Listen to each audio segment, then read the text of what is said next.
Então vamos lá, estamos gravando aí para todo mundo. Vamos lá, pessoal, bom dia a todos. Então, dando continuidade à evolução, nós vamos falar das provas da evolução, que no vocabulário, né, mais moderno, você encontra muito o termo evidências, tá? Evidências evolutivas.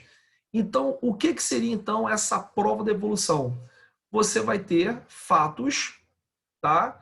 Que vão corroborar, que vão comprovar a existência da evolução. Que com certeza você lembra que é evolução, tá? Evolução de maneira bem simples, você lembra, né? Seria a transformação, seria a modificação do ser vivo ao longo do tempo, beleza? Então você vai ter vários fatores que vão comprovar essa mudança, essa transformação, modificação ao longo do tempo. Beleza? Então, vamos colocar aqui, ó. Todos os seres vivos evoluem ao longo do tempo. Foi isso aqui que você viu com o Lamarck, beleza? Espero que você lembre.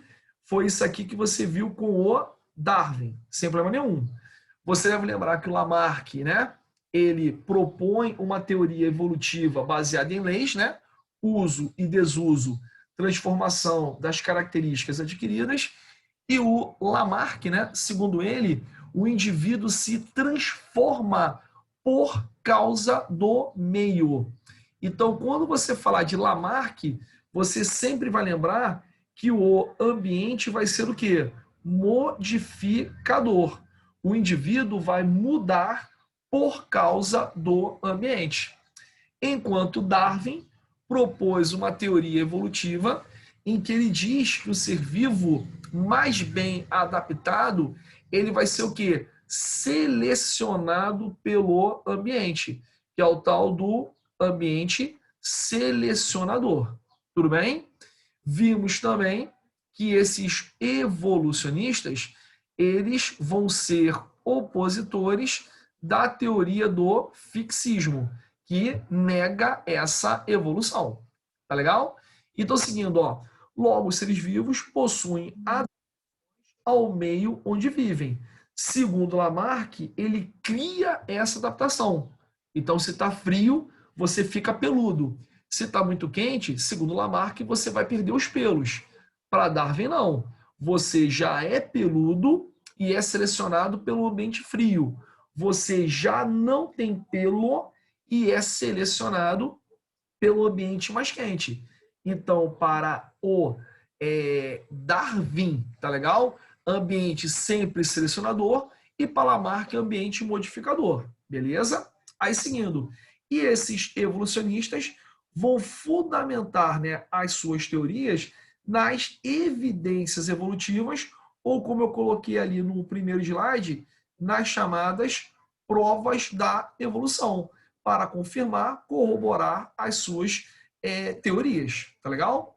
Só que aqui, ó, pegando aqui mais um gancho, não esqueça, o Darwin sempre é o cara certo na sua prova, enquanto que sempre é o cara errado na sua prova. Lembra que o Lamarck, onde ele errou? Não, eu ter que subir aqui um pouquinho. O Lamarck errou porque não existe a transmissão das características adquiridas. Então, se você fizer uma tatuagem, o teu filho não vai nascer com essa tatuagem, como o Lamarck afirmava. Então, não existe a transmissão de características adquiridas. E o Darwin, ele não errou. Darwin não errou. O problema do Darwin é que ele não soube explicar a causa, ou melhor falando, né, as causas da variabilidade. Então, o Darwin não soube explicar porque um cara é alto, o outro é baixo, porque um cara é bonito, o outro é feio. Ele não soube fazer essa explicação, tá legal? Ah, o uso-desuso, Giovana, ele existe até determinado ponto, né? Então, por exemplo, se você realmente fizer musculação, você vai ter uma hipertrofia muscular. Se você, por exemplo, parar de usar o músculo, né? Por exemplo, ficou paraplégica, a tua musculatura vai atrofiar, beleza? Isso realmente vai acontecer em alguns pontos. Então, o uso-desuso, ela tem uma parcial veracidade. Então, se você lê mais, se você estudar mais, você tem mais conhecimento. Se você pouco lê, você pouco estuda, você tem menos conhecimento. O problema só do Lamarck é que ele generalizou isso como se fosse para tudo, para tudo. O que realmente você fatalmente sabe não é válido, né? Isso aqui é válido somente para algumas características. Tudo bem, dona Giovana? Tranquilo? Então, só aqui, ó, diminuir aqui um pouquinho o tamanho aqui do slide para ele caber melhor. Aí, vamos lá. Então, aqui, ó. Beleza? Tranquilo? Vamos lá. Então, você vai ter aqui a primeira evidência, que são os fósseis, tá? O fóssil é qualquer resquício de vida, tá? Que os paleontólogos vão estudar. Então, aquela famosa múmia, osso de dinossauro, pintura rupestre, que é aquela pintura feita nas cavernas, né? Pegada, fezes petrificadas, tudo isso prova que houve uma vida passada. E lembrando, essas evidências servem para você comparar com o atual.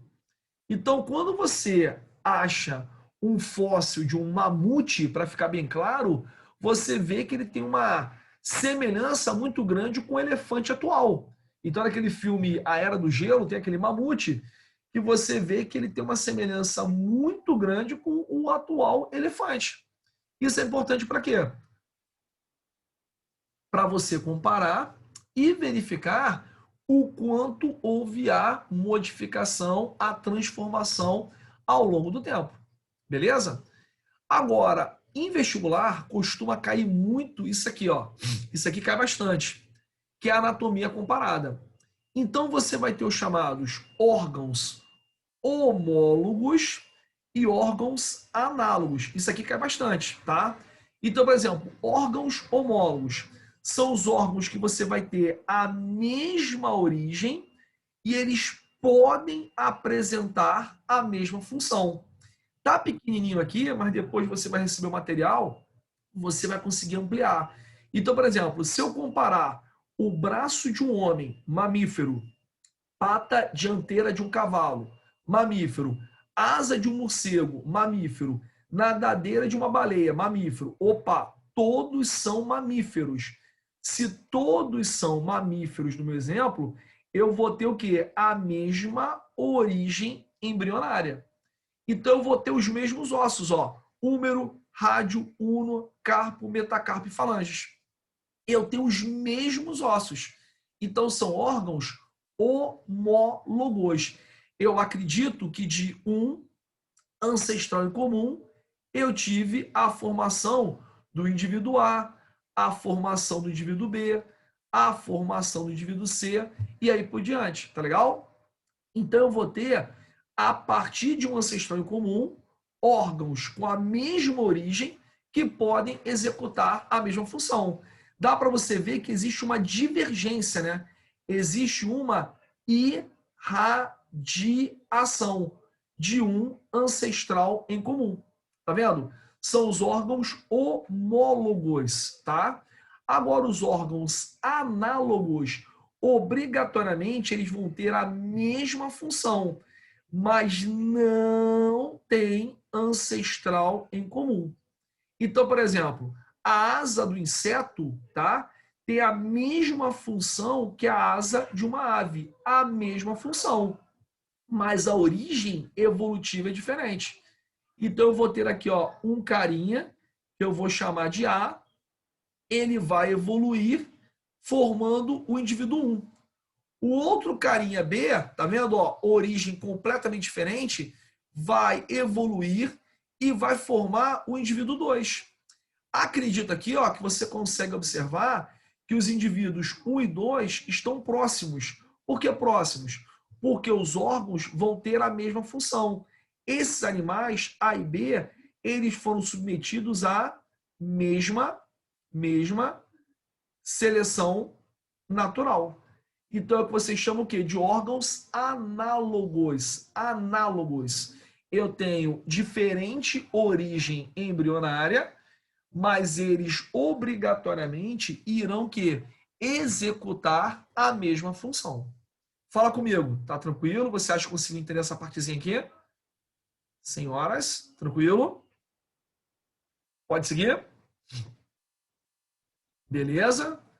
Tranquilo? Show de bola? Belezinha. Então vamos lá. Aí aqui agora você vai ter o quê? Você vai ter agora aqui, ó, a chamada embriologia comparada. Isso aqui é muito interessante porque esses animais, ó, peixe, galinha, porco e homem, todos são animais, então aqui todo mundo pertence ao reino animalia. Beleza? Ó, todo mundo. E esses carinhas, todos pertencem ao mesmo filo, que é o chamado filo dos cordados. Então significa que o embrião, tá legal? Vai ter semelhança. Todos são cordados, tá? Todos pertencem ao mesmo filo. Todos pertencem ao chamado subfilo vertebrado. Todo mundo, ó, subfilo vertebrado. Então, eles vão ter obrigatoriamente uma embriologia semelhante, tá vendo, ó? Durante boa parte do desenvolvimento embrionário, você vai ter semelhança entre esses animais. Então, o embrião possui muitas vezes estruturas, ó, o embrião possui estruturas presentes em seus antepassados que não mais existem. Aqui talvez você não consiga notar por causa do tamanho, ó, mas tem umas dobrinhas aqui, ó. Essas dobrinhas são as chamadas fendas branquiais. Fendas branquiais. Você é um animal que respira pelo pulmão. Você tem brânquias? Não. Mas o nosso embrião apresenta a fenda branquial. Tá vendo? Ó? O nosso embrião, ele tinha uma cauda. Nós temos essa cauda? Não. Nós não temos essa cauda.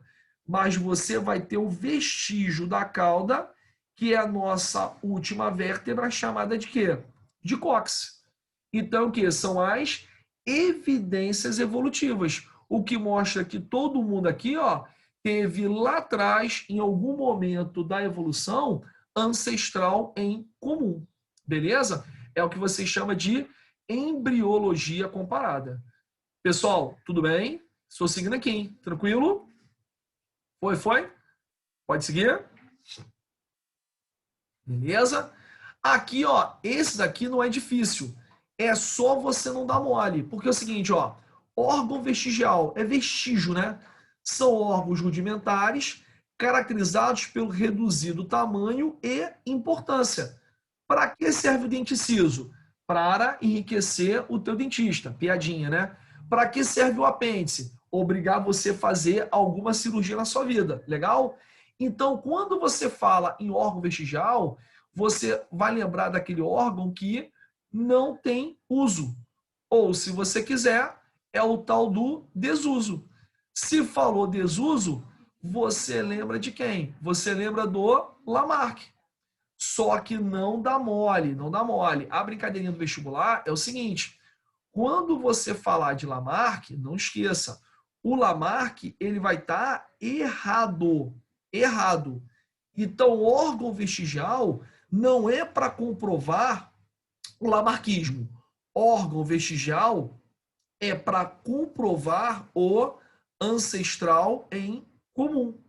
Então, por exemplo, nós humanos e os coelhos temos o apêndice.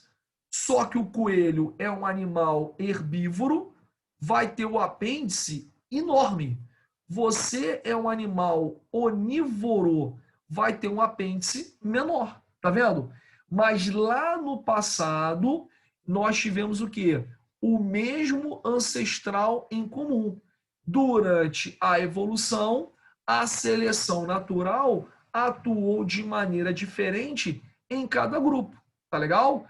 Não cai no vício de falar que o órgão vestigial ele comprova o lamarquismo, porque o Lamarck, na tua prova, ele sempre vai estar errado. Cuidado com isso. Então não existe o chamado uso e desuso. Senhoras, tudo bem aí? Tranquilo? Tá de boa o comentário? Pode seguir? Podemos, podemos? Tranquilo, tudo certinho? Boa, vamos lá então. Aí aqui agora, ó, vamos lá. Você vai ter a biogeografia. Se você já jogou, né, aquele, pô, eu me amarro nesse jogo, o tal do War, você fatalmente vê que a América do Sul, AS, ela tem um encaixe pô, muito grande com a África. Isso aqui eu acho que é visível. Então você lembra da teoria da deriva continental? Lembra? Existia um único continente chamado de Pangeia, e esse continente único, ele foi sendo separado para formar os continentes atuais. Legal? Então o que acontece? Na biogeografia, o que eu vou reparar? Aí deixa eu ver se eu acho que tem a figura aqui, ó. Vai reparar o seguinte, ó. Eu vou encontrar o mesmo fóssil, tá vendo, ó? Tanto na América do Sul quanto na África. Eu vou encontrar o mesmo fóssil, ó, América do Sul, África, por exemplo, aqui, ó, Índia, Austrália e Antártida. Tá vendo? Você vai ter o mesmo fóssil encontrado. Então, cuidado, que não é só o relevo. Você vai dar atenção ao relevo, mas você vai dar atenção aos fósseis. Se você quiser lembrar, então, ó, América do Sul. Aqui você vai ter a ema. Enquanto que na África, você vai ter o quê? Você vai ter a avestruz, que são animais, o quê? Semelhantes, tá vendo? Ou seja, houve um momento em que era um continente único, houve um momento em que houve o quê? Uma origem em comum. A deriva continental separou esses continentes. Meninas, tranquilinho?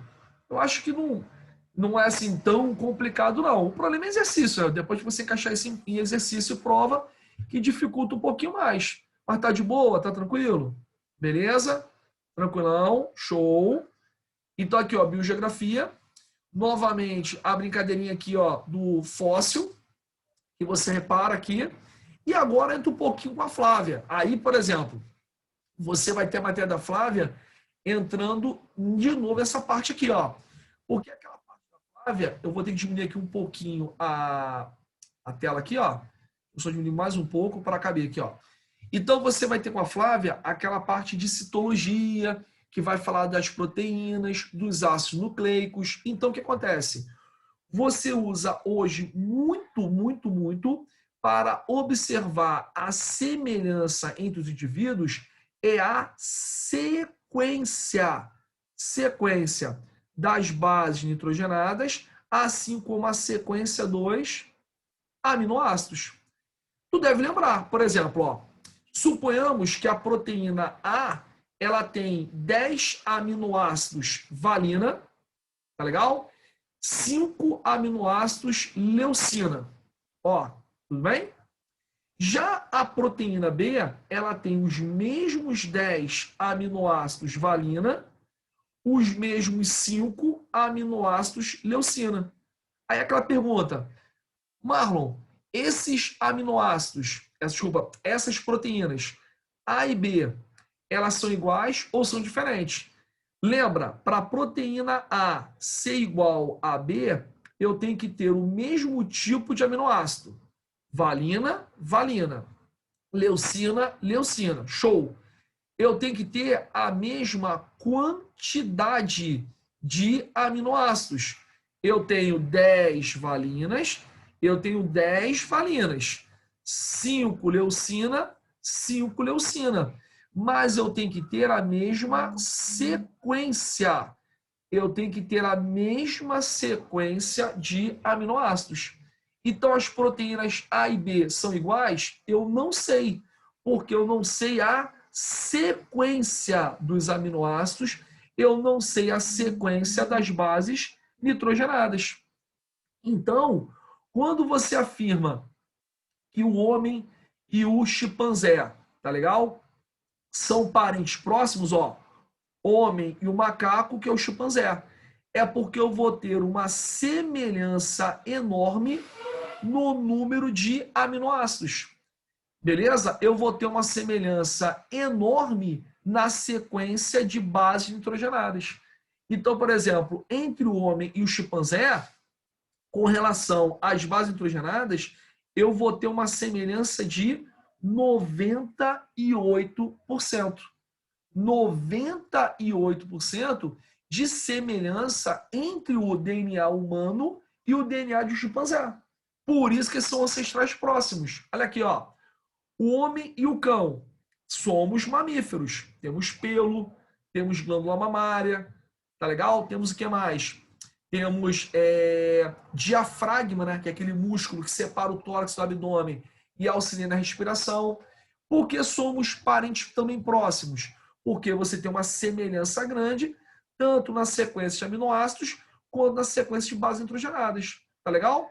Então, quanto maior for a semelhança à sequência, maior grau de parentesco. Então, aqui, ó, setinha para cima, maior semelhança. Semelhança onde? Semelhança na sequência, tá legal? Você vai ter obrigatoriamente o quê? Maior grau de quê? De parentesco. Se a semelhança é menor, você vai ter obrigatoriamente o quê? Menor grau de parentesco. E aí, meninas? Essa partezinha aqui foi suave, bem tranquilinha? Tá de boa ou não? Tá tranquilo? Beleza? Tranquilo? Então, meninas, vou parar então aqui a gravação rapidamente, tá legal? Pra gente poder trocar de tela. Então, ó, vou interromper a gravação.